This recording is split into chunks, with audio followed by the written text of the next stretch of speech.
Bonsoir à tous et bienvenue dans le 7-8 Sport. Il est 18h30. Si vous nous suivez en direct, c'est parti pour un nouveau tour de l'actu sport du département. On passe tout de suite au titre en images. À 5 jours de la reprise du championnat de France élite de foot US, les Templiers d'Elancourt peaufinent leur combinaison, prêts à aller chercher le titre national avec leur nouvelle recrue américaine.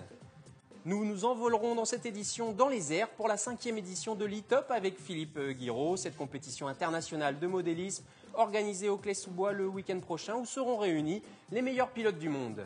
Et enfin, en démission, nous vous ferons découvrir l'Aïto, un art martial méconnu réunissant de nombreuses techniques de combat. La discipline est en train de s'ouvrir au plus grand nombre par le self-défense et comme d'habitude, en fin d'émission, tous les résultats du week-end. Mais tout d'abord, on passe au foot US et à la reprise des Templiers en championnat de France élite.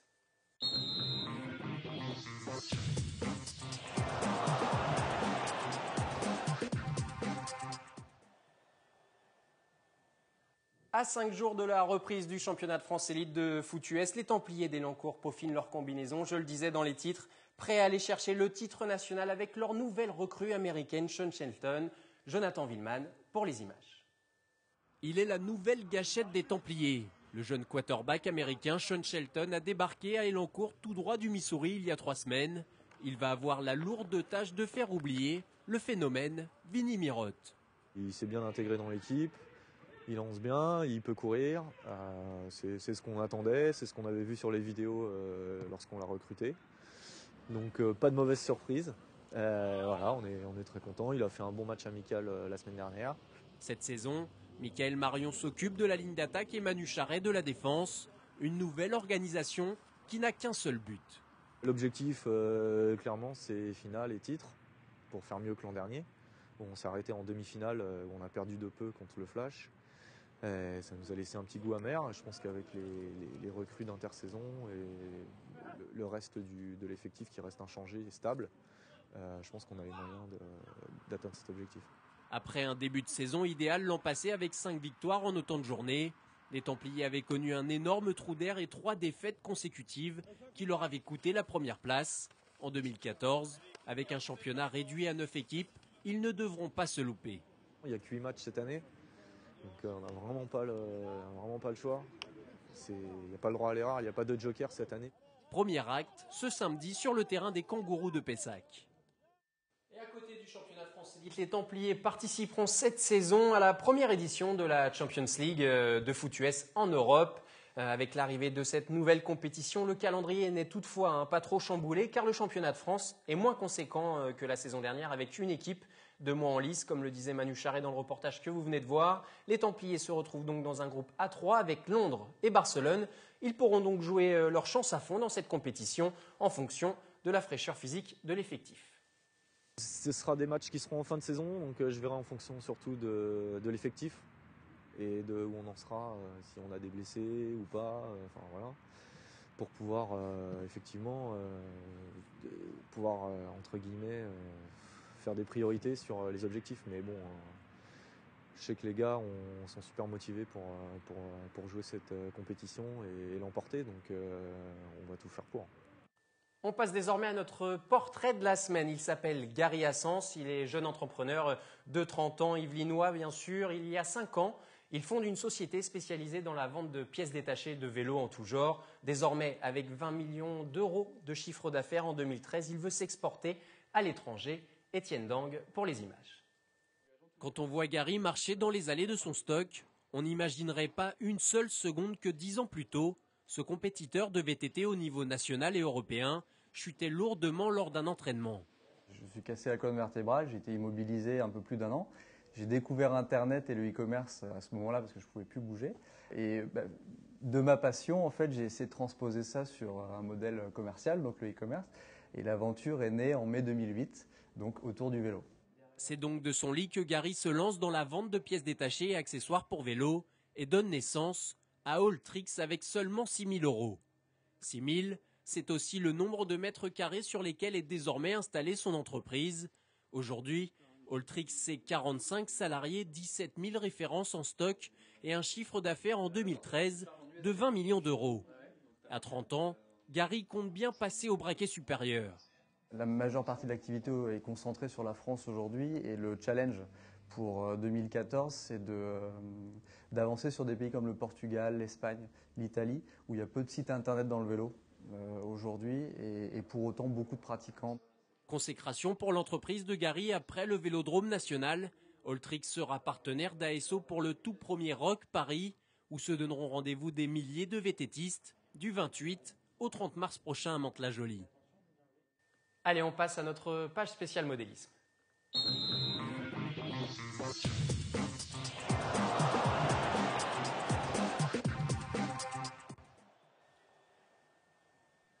En fin de semaine, pendant 3 jours, les Clés-sous-Bois accueillent la 5e édition de l'ITOP, tournoi international indoor de Paris de modélisme. Vous avez vu d'ailleurs un des avions devant vos yeux tout à l'heure, qui est juste devant moi sur cette table du 7-8 Sport, dont vous êtes l'organisateur d'ailleurs de l'ITOP, Philippe Guiraud. Bonsoir à vous, merci d'être présent. Bonsoir. Tout d'abord, comment se décompose une épreuve de voltige, puisqu'on va assister à de la voltige ce week-end?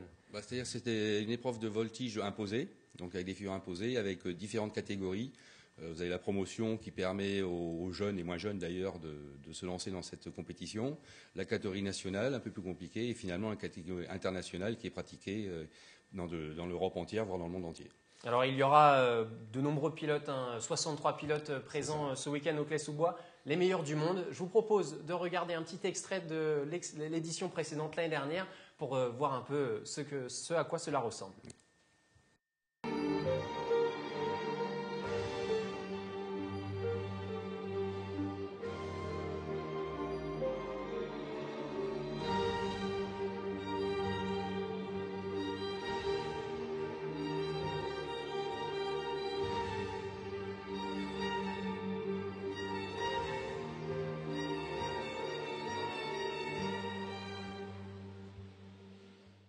Philippe, la moindre des choses que l'on puisse dire, c'est que c'est envoûtant quand même. C'est un ballet incroyable, non? C'est très envoûtant. Et en fait, là, ce que vous avez montré, c'est en fait, il y a deux concours dans cette compétition. Il y a le concours de voltige imposé et dans ce qu'on vient de voir, le concours de vol en musique. Et la différence alors entre les deux? Le vol en musique, c'est des figures totalement libres. Le pilote fait ce qu'il veut, choisit sa musique, etc. Alors qu'en figure imposée, les figures sont imposées par la Fédération aérienne internationale. Qu'est-ce qu'on peut voir justement comme figure imposée? On pense tout de suite peut-être au looping dans le langage profane. Des loopings, des tonneaux, des renversements, une combinaison des deux, voire des trois. On arrive à des figures qui n'ont pas vraiment de nom connu du grand public, très complexes. Quel est le type d'épreuve que vous préférez, vous, puisque je sais que vous êtes aussi pilote à la place de temps en temps organisateur, mais aussi pilote? Tout à fait, oui. Mais moi, je ne fais que de l'imposer. Je ne fais pas de libre en musique pour l'instant. Alors, on voit un des exemplaires ici sur la table du 7-8 Sport. Ça pèse combien là? Et quelle est l'envergure et les caractéristiques de ce modèle? Là, c'est un peu le type d'avion qu'on pourra voir ce week-end au Clés-sous-Bois. Donc, il fait 80 cm d'envergure, 80 cm de longueur. Et il fait 87 grammes exactement en ordre de vol avec la batterie. C'est ultra léger. C'est très très léger.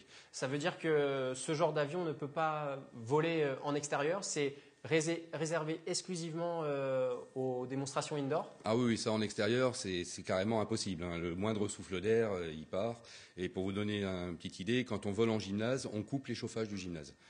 Ah oui, à ce point-là. Alors, à ce point, oui. Quand on préparait l'émission, vous me parliez de la conception spécifique de ces modèles. Racontez-nous un petit peu de quoi c'est fait.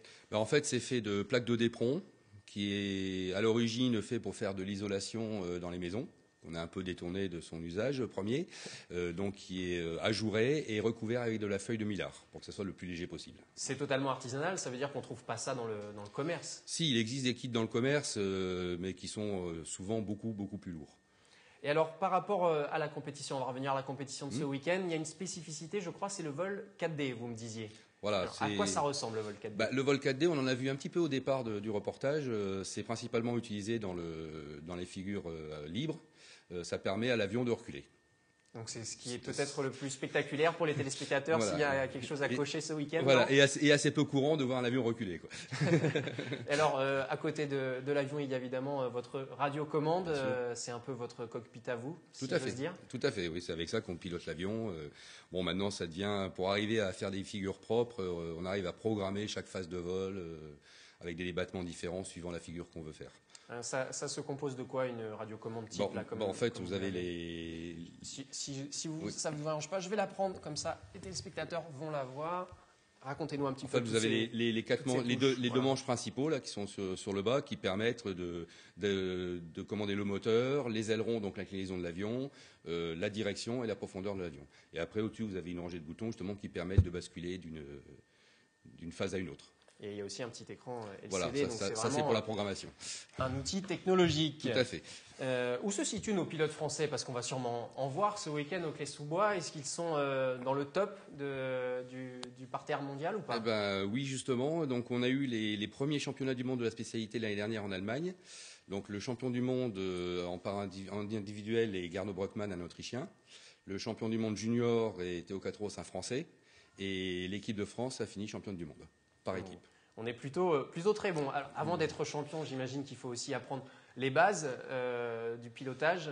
Quelles sont-elles? Quelles sont les clés qu'on donne aux débutants? Déjà, arriver à faire décoller son avion, le faire voler en intérieur sans taper dans les murs, ce qui n'est pas évident du tout, je vous le garantis, et puis le faire atterrir proprement. Déjà, à partir du moment où on arrive à faire ça, on peut commencer à envisager de faire des figures.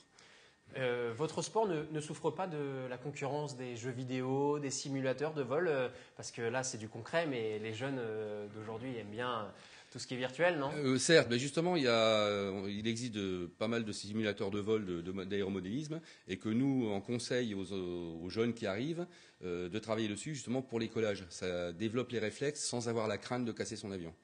Alors pour conclure, pour revenir sur cette compétition donc, qui va avoir lieu sur 3 jours, vendredi, samedi, dimanche au gymnase Maurice Baquet, sur l'épreuve libre dont vous parliez, c'est complètement la liberté totale du pilote et puis on essaye de faire ce qu'on veut en fait, c'est vraiment ça, c'est un peu le programme libre comme en patinage artistique? C'est un peu semblable au patinage artistique, mais là c'est vraiment des figures complètement débridées, avec une audace incroyable certaines fois, c'est vraiment quelque chose de sensationnel à voir. Comme on voit sur les images, là il n'y a pas la musique, mais tout à l'heure dans l'extrait on voyait aussi, on entendait la musique. Il faut épouser à chaque fois les notes de musique, c'est important pour avoir des bonnes notes justement par justement, les juges. Ils sont jugés en libre sur la qualité du vol, sur la variété des figures, sur l'audace et sur la synchronisation avec la musique. Très bien, merci beaucoup Philippe pour cet éclairage. Et donc rendez-vous pour les passionnés au gymnase Maurice Baquet ce week-end, vendredi, samedi et dimanche toute la journée. C'est ouvert au public au Clé-sous-Bois dès vendredi matin. Merci beaucoup Philippe. C'est moi qui vous remercie et je peux préciser que l'entrée est gratuite pour le public. Très bien, c'est noté, on sera présent. Sans transition, créé en Polynésie, on passe aux arts martiaux. L'Aïto est un art martial méconnu, réunissant de nombreuses techniques de combat, pratiquées par une centaine d'Yvelinois tout juste. La discipline tente à s'ouvrir au plus grand nombre grâce au self-défense. Image de Jonathan Villeman. Garder son calme, parler avant d'agir et se défendre en cas d'insistance de l'agresseur, ce sont les 3 règles de l'Aïto, une discipline de self-défense qui s'inspire de tous les arts martiaux. Pour les combattants confirmés, la partie sportive va vraiment les intéresser parce que nous avons toutes les dimensions. Nous avons chez nous beaucoup d'anciens du JB, judo ou kickboxing qui veulent voir toutes les dimensions du combat. Donc ça, c'est un gros intérêt pour eux et ils peuvent conserver bien sûr leur origine et leur savoir-faire. D'abord réservé aux professionnels de la sûreté et de la sécurité, les pratiquants d'Aïto arrivent désormais sur le tatami pour élargir leur palette technique de combattants en cas d'agression. Comme Denis, venu aux arts martiaux par le taekwondo et l'aïkido. La self-défense qu'on pratique ici, ça permet vraiment spontanément d'avoir des bases solides. Le fait de connaître une palette technique, de savoir se comporter, c'est vrai que c'est des situations qu'on peut quand même rencontrer dans le quotidien. Créé en Polynésie, l'aïto signifie guerrier. Cet archétype du perfectionnement de soi traditionnel dans les arts martiaux associe également la modernité du cadre de la légitime défense défini par la loi. On va apprendre l'article 122.5 du code pénal sur la légitime défense et on va le rabâcher nos élèves pour qu'ils comprennent que sur la voie martiale, dans la self-défense, il y a l'avant, la préparation, la connaissance de la loi. Pendant, si on se fait agresser, que faire? Et après, tout ce qui va être sur le judiciaire et le pénal. 4 clubs accueillent une centaine d'adhérents dans les Yvelines. D'ailleurs très appréciée par notre chargée de production et présentatrice de l'émission Kiosque. Allez, on passe tout de suite aux résultats du week-end.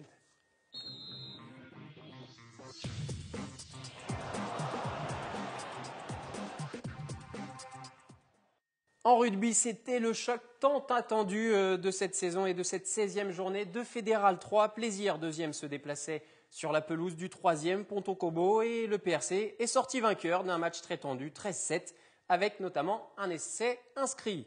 Grâce à cette 13e victoire de la saison, les joueurs de Philippe Béard assurent leur deuxième place au classement général que vous voyez s'afficher de cette poule 2. Ils ont désormais 60 points et surtout, vous le voyez, 15 points, 15 longueurs d'avance sur Ponto Combo. De quoi envisager sereinement un premier match de play-off plus abordable face à un troisième de poule. En football, 9e journée en retard de division d'honneur. Versailles est allé s'imposer au Blanc-Ménil par le plus petit des scores, 1-0. Les Versaillais sont 5e de leur poule.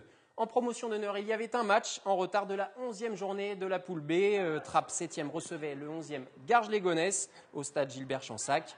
Peut-être encore un peu sonné par la démission collective de la présidence, dont Mustapha Larbaoui en tête. Les joueurs trappistes se sont fait surprendre par l'avant-dernier valdoisien. Menés 2-1 à la mi-temps, les trappistes ont poussé en seconde période et se procurent plusieurs occasions, notamment sur un coup franc qui passe de peu à côté de la lucarne, vous le voyez, tout juste à côté. Mais ils se font surprendre en contre sur ce débordement côté gauche que vous allez voir apparaître à l'écran. Le gardien lit mal la trajectoire du centre à ras de terre et encaisse un troisième but. Score final, 3-1. Malgré cette défaite, Trappes conserve tout de même sa 7e place. Toujours en football, cette semaine se jouaient quelques matchs des 8e de finale de la Coupe des Yvelines et notamment l'équipe réserve de Trappes qui s'est imposée à domicile face à l'équipe B du PEC 2-1. Rendez-vous le 16 mars pour les quarts de finale. Chez les femmes, il y avait un match en retard de la 7e journée de promotion d'honneur et l'encours se déplaçait chez le 2e Parisis et les Amazones se sont inclinées de justesse 2-1. Les joueuses de Dany Lègle perdent une place au classement et sont désormais 7e. Handball, on reste dans le sport féminin, on suit évidemment Montigny en National 2. 14e journée, les Montagnes recevaient le 9e Bar-le-Duc et elles ont renoué avec la victoire 25-17. Avec ce 8e succès de la saison, elles sont désormais 4e de leur poule. 5e journée de phase finale du championnat de France des moins de 18 ans, toujours en handball. Plaisir recevait le leader Créteil à Pierre de Coubertin ce dimanche. Si les Plaisirois en noir sur l'écran entament très bien la rencontre, en menant même après un quart d'heure de jeu, le demi-finaliste de la saison passée va peu à peu prendre l'ascendant pour mener 16-12 à la pause. Au retour des vestiaires, l'impact physique et l'expérience des Cristoliens fait la différence. Et ce, malgré 8 buts de Martin Renaud, la logique a été respectée à Pierre de Coubertin. Victoire de Créteil, 35-27. Malgré cette défaite, Plaisir conserve sa 3e place au classement général. Je vous propose d'ailleurs d'écouter l'entraîneur des Plaisirois au micro d'Élodie Moine après le match. On a une équipe jeune qui apprend de match en match, qui ne lâche rien jusqu'au bout. Et on n'était pas loin à chaque fois à la fin à 4 minutes, à 4 buts. À 5 minutes encore, on était à 4 buts. Donc voilà, on se bat avec nos armes, on a notre jeu rapide. On marque beaucoup de buts là-dessus, on donne tout ce qu'on a. C'est dommage parce qu'au début du match, on met 12-10, donc on voit bien qu'on les met un peu en panique, qu'on les met en difficulté. Après, la fatigue nous rattrape un petit peu sur la fin du match. En basket, il n'y avait pas de championnat cette semaine, mais de la Coupe de France. Trophée de Coupe de France, c'est les féminines de l'entente Le Chesnay-Versailles avaient l'occasion de se changer les idées avec les 32e de finale. Les joueuses de Stéphane Rollet accueillaient la glacerie pensionnaire de National 2 et elles se sont inclinées de 5 petits points, 81-76. Il ne leur reste plus qu'à espérer un miracle en championnat pour se maintenir en National 1. Une dernière info, c'est du tennis de table et un grand bravo à Audrey Zarif, joueuse du CTTE d'Elancourt en tennis de table grâce à de belles performances en République tchèque. La pongiste saint-quentinoise de 14 ans, je le rappelle, et internationale junior, a validé son billet pour les Jeux Olympiques de la jeunesse qui se dérouleront du 16 au 28 août prochain en Chine. Une qualification assortie d'une probable montée en Pro A que l'on suit attentivement avec son club qui donne le ton à une excellente saison pour l'instant. On passe pour terminer à votre agenda du week-end, pour terminer ce 7-8 Sport et 2 rendez-vous à ne pas rater. Vendredi, samedi et dimanche, on en parlait tout à l'heure, la 5e édition de l'e-top, cette compétition internationale de modélisme et de voltige indoor où les meilleurs pilotes du monde seront réunis. Il y aura 63 pilotes présents ce week-end. Rendez-vous au gymnase Maurice Baquet, au Clay-sous-Bois. En football, match en retard de la 15e journée de promotion d'honneur. Guyancourt reçoit Igny au stade Maurice Baquet. Coup d'envoi à 15h30. C'est la première rencontre des Guyancourtois après le décès du dirigeant Émile Legat. C'est la fin de ce 7-8 Sport. Merci encore une fois de l'avoir suivi. N'hésitez pas à le commenter sur les réseaux sociaux avec le hashtag le 7-8 Sport, tout attaché sur Twitter évidemment. Merci de l'avoir encore une fois suivi. On se retrouve lundi prochain, même lieu, même heure.